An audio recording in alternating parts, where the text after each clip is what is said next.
A inflação de outubro foi a maior em 19 anos e você vai ver também. São Paulo tem o maior índice de famílias endividadas em mais de uma década. Com mais folga do que no primeiro turno, a Câmara aprovou a PEC dos precatórios. O texto, que abre caminho para a liberação de dinheiro para o Auxílio Brasil, segue para o Senado. 16 funcionários da ONU foram presos na Etiópia. A Polônia acusou o governo russo de estar por trás do movimento de migrantes que tentam entrar na União Europeia. Olá, boa tarde.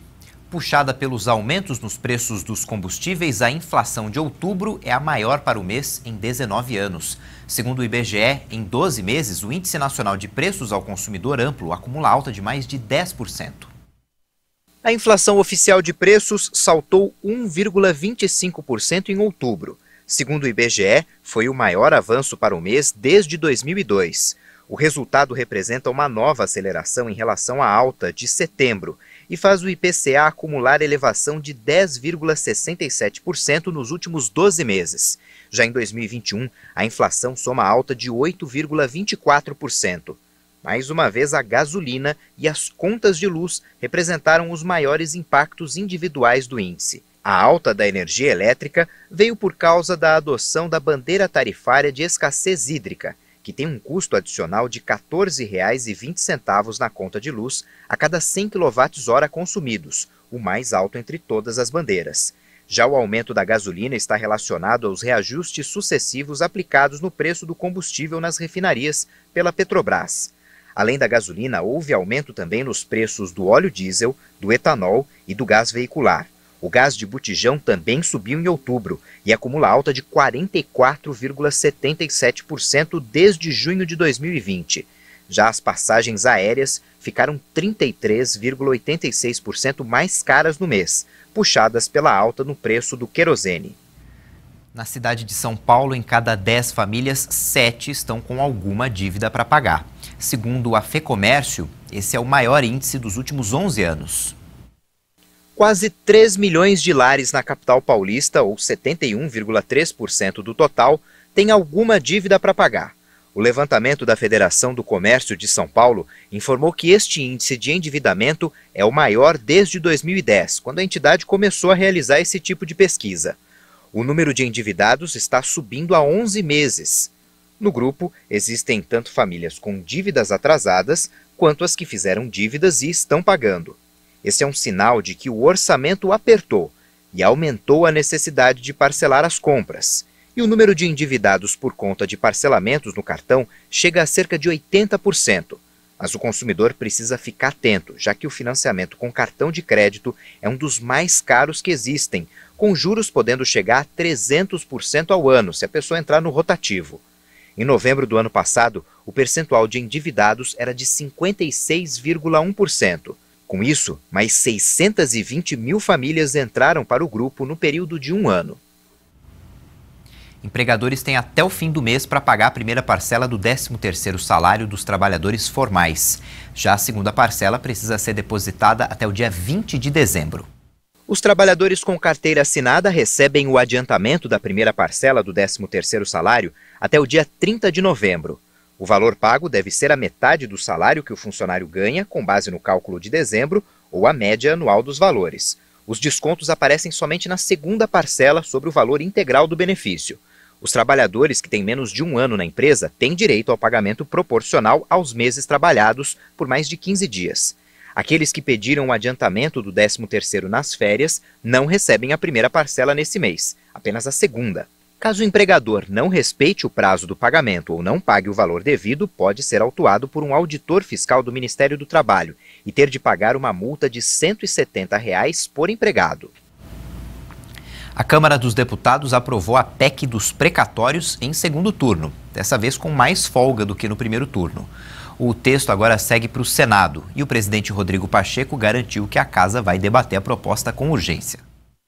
Por 323 votos a 172, o plenário da Câmara dos Deputados aprovou em segundo turno a proposta de emenda à Constituição dos Precatórios. A PEC adia o pagamento de boa parte das dívidas judiciais que vencem em 2022, liberando a verba de 91 bilhões e 600 milhões de reais no orçamento para bancar, entre outras despesas, o pagamento do Auxílio Brasil no valor de R$ 400 até dezembro do ano que vem. A proposta também altera o cálculo do teto de gastos, o que limita o crescimento das despesas públicas à correção da inflação, de janeiro a dezembro de cada ano.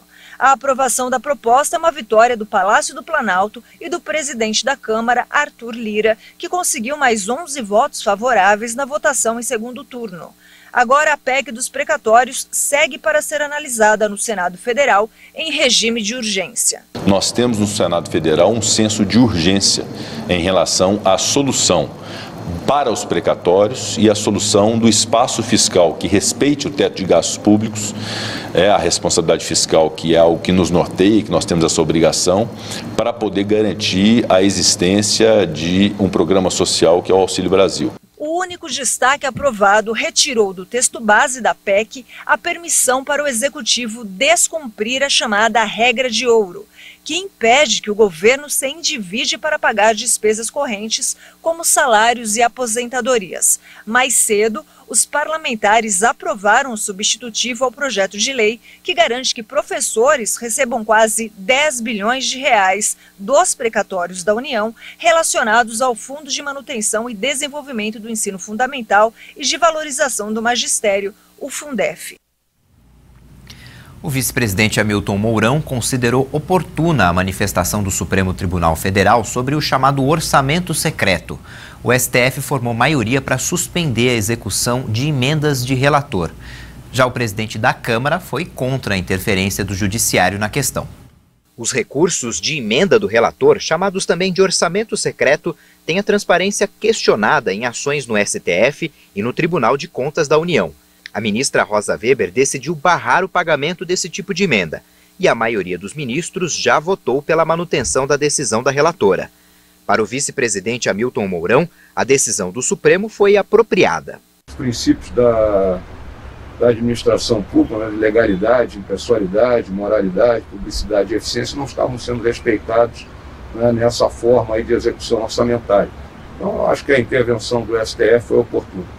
Já para o presidente da Câmara dos Deputados, Arthur Lira, houve interferência indevida em questões internas do Congresso Nacional por parte da Corte Suprema. Ao mesmo tempo, Lira diz que pretende apresentar um projeto de lei para dar transparência às emendas de relator ao orçamento federal. A gente fala agora da pandemia de Covid-19. Há 45 dias, o Brasil não registra aumento na média móvel de mortes. Em 24 horas, o Brasil confirmou 183 mortes por Covid. Segundo o Ministério da Saúde, no total, 609.756 brasileiros perderam a vida para a doença. Também foram registrados mais 10.948 novos casos de um dia para o outro. Com isso, subiu para mais de 21.897.000 o número de diagnósticos já confirmados para o coronavírus. A média de mortes está em 241 vítimas por dia. Segue abaixo de 300 pelo 7º dia seguido, depois de 1 ano e meio acima do patamar. Com uma redução de 29% em relação a 2 semanas, a curva apresenta tendência de queda. Vale destacar que ela não registra aumento já há 45 dias. A média móvel de casos indica 10.843 registros diários. Com uma diminuição de 14% em relação a 14 dias, agora apresenta tendência de estabilidade. No cenário que revela a evolução da doença por regiões, notamos que na média de mortes nos últimos 7 dias, 6 estados apontam alta: Amazonas, Pará, Paraíba, Rio Grande do Sul, Rondônia e São Paulo. Já em estabilidade estão 10 estados: Alagoas, Bahia, Espírito Santo, Goiás, Mato Grosso do Sul, Minas Gerais, Pernambuco, Rio Grande do Norte e Roraima. 11 unidades da federação apresentaram queda nas mortes. Quase 289 milhões de doses de vacinas contra a Covid já foram aplicadas no país. De acordo com o Ministério da Saúde e as secretarias estaduais de saúde, mais de 156 milhões e 300 mil pessoas tomaram a primeira dose. Representa 73% da população. Mais de 121 milhões e 700 mil brasileiros tomaram a segunda dose ou dose única, 57% da população, e a dose de reforço foi aplicada em 10 milhões e 886 mil pessoas, ou 5% da população. Vamos conferir agora a previsão do tempo para o restante do dia em algumas cidades do país. Em São Paulo não tem previsão de chuva, a máxima na capital paulista não passa de 23 graus. No Rio de Janeiro, máxima também não passa de 23, só que aí tem previsão de chuva, pode chover a qualquer hora do dia. Em Mossoró, no Rio Grande do Norte, o dia é quente e os termômetros podem registrar até 36 graus de máxima. Em Penedo, Alagoas, máxima de 33. Em Manaus, os termômetros devem marcar até 30 graus com possibilidade de chuva a qualquer hora do dia. Depois do intervalo, a gente vai falar de uma nova crise migratória na Europa. A Polônia acusou a Rússia de estar por trás de um movimento de migrantes vindos de Belarus. A gente volta já.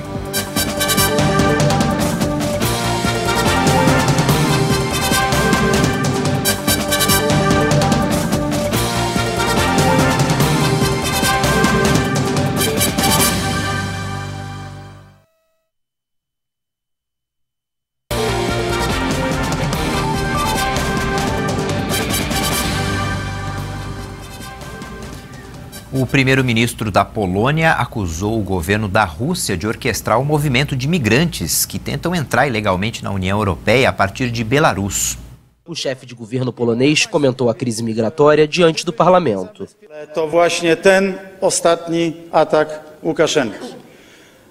Este ataque que Lukashenko está conduzindo tem seu cérebro em Moscou. O mentor é o presidente Putin.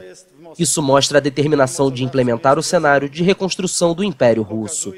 Determinację realizacji tego scenariusza odbudowy Imperium Rosyjskiego. Scenariusza, jesteśmy przekonani o tym, że te operacje na wschodzie... Estamos convencidos de que essas operações que ocorrem na fronteira leste da Polônia fazem parte de algo maior, um ataque muito coordenado, um novo tipo de guerra. Ataku, który ma charakter wojny nowego typu. O presidente bielorrusso Alexander Lukashenko afirmou que não quer um confronto armado, mas disse que não vai se ajoelhar no impasse sobre imigrantes na fronteira com a Polônia. Varsóvia aponta que o movimento é uma ameaça à segurança da União Europeia, enquanto Minsk emitiu uma advertência contra o que chamou de provocações na fronteira, para onde os dois países mobilizaram soldados. O bloco europeu acusa Lukashenko de orquestrar a crise em represália pelas sanções ocidentais contra Belarus, o que ele nega. O Kremlin afirmou que observa de perto o confronto migratório na fronteira leste da União Europeia e ainda não reagiu às acusações feitas pelo primeiro-ministro polonês contra Putin. 16 funcionários da ONU estão presos na Etiópia. A informação foi confirmada pelo porta-voz do secretário-geral da organização. Segundo ele, outros 6 foram libertados pelas autoridades. A detenção ocorre em um momento em que a comunidade internacional tenta encerrar o conflito entre o governo e os rebeldes da região do Tigré.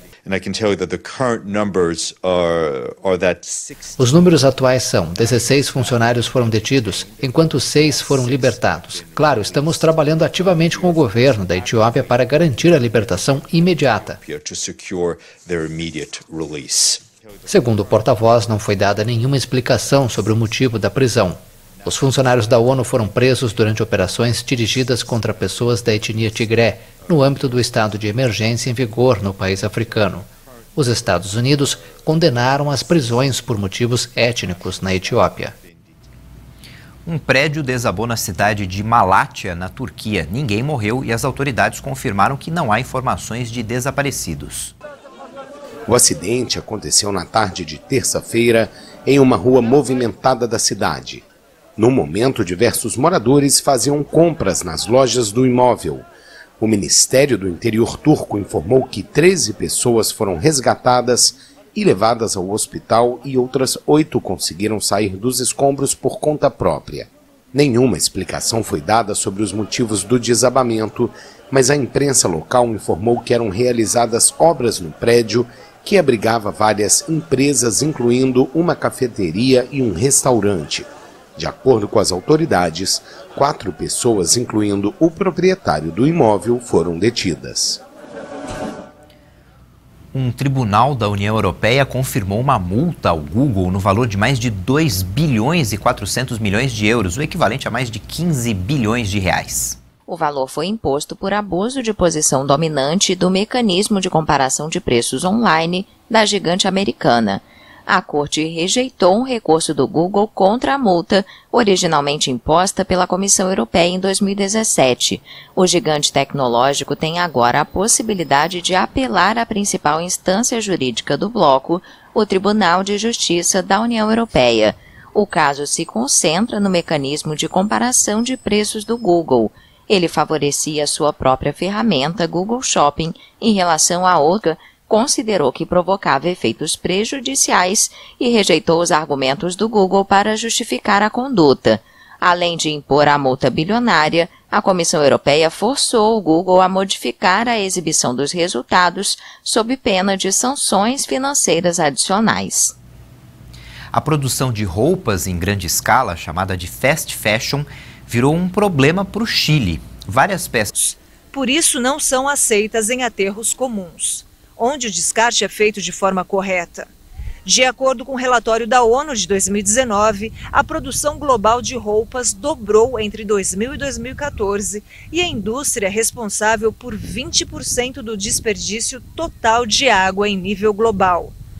Para fazer um único par de jeans, são necessários 7.500 litros de água.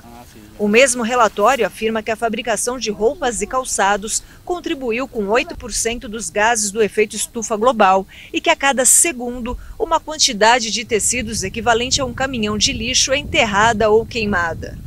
Se as pilhas de roupas são deixadas ao ar livre ou enterradas no subsolo, elas poluem o meio ambiente, liberando poluentes no ar ou em canais de água subterrâneos. Roupas sintéticas ou tratadas com produtos químicos podem levar 200 anos para biodegradar e são tão tóxicas quanto pneus ou plásticos descartados. O leilão de 2 pulseiras que pertenceram à rainha da França, Maria Antonieta, arrecadou mais de 8 milhões de dólares, quase 44 milhões de reais. As joias, com 112 diamantes, foram vendidas após 5 minutos de leilão na Christie's, em Genebra, por um valor que quase duplicou a estimativa inicial. Você viu como foi, havia vários lances, clientes na sala, outros por telefone. A estimativa era de 2 a 4 milhões, e a primeira oferta foi de 5 milhões de francos. Foi assim que os colecionadores ficaram animados em tentar adquirir um pedaço real da história que permaneceu na mesma família por 200 anos. No final, as pulseiras chegaram a 8 milhões de dólares, realmente um preço surpreendente para uma joia formidável. Antes de tentar fugir da França com o marido Luís XVI e os filhos em plena Revolução Francesa, Maria Antonieta mandou suas joias para Bruxelas. Da capital belga, elas foram enviadas para parentes na Áustria, seu país de origem. A monarca morreu guilhotinada em 1793. 2 grafiteiros resolveram fazer uma homenagem diferente para a Marília Mendonça. A dupla estampou a imagem da cantora em um enorme mural na zona sul de São Paulo. O trabalho tem feito muito sucesso e emocionado quem passa pelo local. O sorriso é o mesmo que encantou o Brasil. Nas mãos, o microfone, instrumento de trabalho com o qual construiu uma carreira de enorme sucesso. Foi assim, com traços, cores e tons, que 2 artistas resolveram homenagear a cantora Marília Mendonça, que morreu no último fim de semana em um desastre aéreo. O enorme painel foi pintado na zona sul de São Paulo, e a iniciativa partiu de 2 grafiteiros, Paulo Terra e Ed HP. E esse trabalho começou no próprio sábado. Logo depois do acidente que matou a cantora, os 2 resolveram fazer a homenagem, que misturou 2 sentimentos. O primeiro, o amor e o talento pela arte, e o segundo, a admiração por Marília Mendonça. São 6 metros de altura e 23 metros de largura. Além do tamanho, a riqueza de detalhes chama atenção. Que os olhos dizem muitas coisas, né? Então, para mim, o mais marcante é o olho. Um cuidado que começou já na escolha da foto que seria reproduzida no mural. A minha maior preocupação é poder retratar uma imagem dela que as pessoas olhassem, batessem o olhar e falar, é a Maria Mendonça. Ela tem aquela característica dela, né? Mais cheinha e tal. E aí foi o que marcou, acho que para todo mundo. Então eu quis frisar realmente nessa imagem que ela é mais mais cheinha. Pra pessoa bater o olho e lembrar de uma música. Já era. O trabalho ainda está sendo finalizado, mas o resultado já agrada quem passa pelo local todos os dias. Eu gostei bastante dos traços do rosto, as cores que ele usa, tá vendo? É umas cores muito chamativas, tá vendo? Eu achei muito legal. Embeleza a cidade, deixa mais colorida a cidade. Parecido, cara. Quando bateu assim, eu olhei, nossa, é igualzinho. Tá igualzinho, não tem nada que tirar dela aí. Passando aqui, todo mundo vai lembrar dela aqui, né? Eu acho que ninguém vai esquecer ela, que já não esquece nunca mais, mas passando por aqui agora, a pessoa vai lembrar dela. E a certeza de quem vê a obra é que a admiração por Marília Mendonça nunca vai se apagar, nem perder as cores. Porque aqui são todos fãs. O primeiro DVD que estourou dela foi o do Porteiro, né, do Infiel, e eu escutava direto no carro. Dá pra cantar uma música dela, então? Bom, eu posso até tentar, mas melhor não, para não passar vergonha. Melhor eu grafitar mesmo. Cada um com a sua arte. Cada um com a sua arte. Essa edição fica por aqui. No YouTube você pode rever nossas reportagens. Já já tem outras informações com a Juliana Dariva. Tchau, boa tarde.